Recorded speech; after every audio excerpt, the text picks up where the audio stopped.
The last day we saw Henny was December 7th, 2018. About 3 o'clock, Henny had asked to go to the open gym at the middle school. A couple hours later, Henny called and asked me if she could go to the basketball tournaments. I told Henny that she needed to come back home. She said, "Okay, Mom, I'll be home." Well, the next morning when we woke up, I looked at our messages and I had no response from her. It was normal for Henny to be gone like 2-3 days at a time, but we would know where she was at. We thought that we'd find her before we even contacted the police. The police only had like 2 to 6 people on the force, and we thought we had more resources than them. We went looking for Henny for about 4 or 5 days before we decided to file a missing persons report. Nobody even looked at her report. Nobody even looked for her.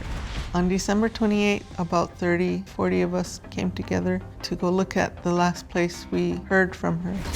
When we were out there doing our search, the FBI were out there. About 5 o'clock, the FBI came in and they asked us, "Can we talk to you guys?" They pulled us aside into this room away from everybody, and that's when they had told us that they found her. I couldn't say nothing at all. My stomach just hurt. It just like a horse kicked me in the gut. Then his sister came running because Yeah. I guess I had screamed, and I don't remember screaming.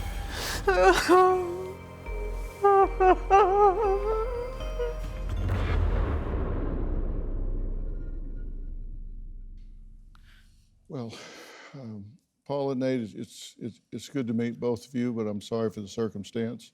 Thank you. And I'm so terribly sorry for your loss. One thing you won't hear me say is I know how you feel.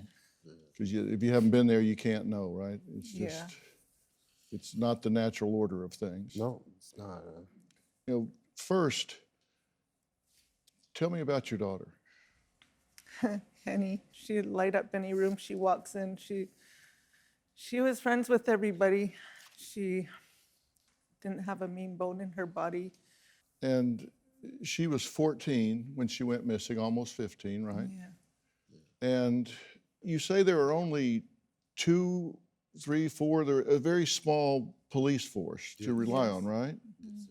So you relied on the community to look for her when it came time to look for her. How many people turned out to look for her? About And yeah, there was quite a 40, few people. 50 people, yeah. When she was actually found just 200 yards From somebody else's house. where she was last seen. Yeah. Place she had left, she had been with some people, and she didn't make it very far from there. No. What have you pieced together in terms of what happened? What do you believe took place? I believe that she was lured out there and set up, because she's been at the house before, and she knows the route to the road, to the main road. And where they had found her was the opposite direction. Okay, so you think she was lured. Lured, And how do yeah, you think they and would do that? They were saying that somebody had chased her. Somebody was Okay. chasing her. And why do you say law enforcement treated y'all, you said actually like criminals? Yeah. Because it was like we're being interrogated, and every question was like, "Where were you guys at, man?" You know, I was like, "Man, I was at work that night," you know. What was their attitude about the fact that she was gone?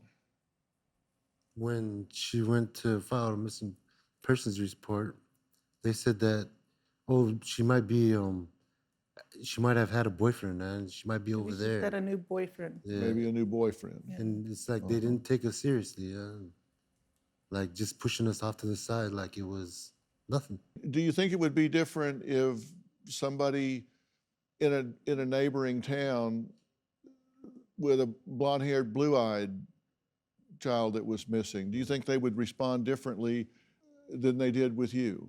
Probably because they got more resources off the reservation, to where, like, off the reservation, you see somebody like go missing, and they got an Amber Alert right away.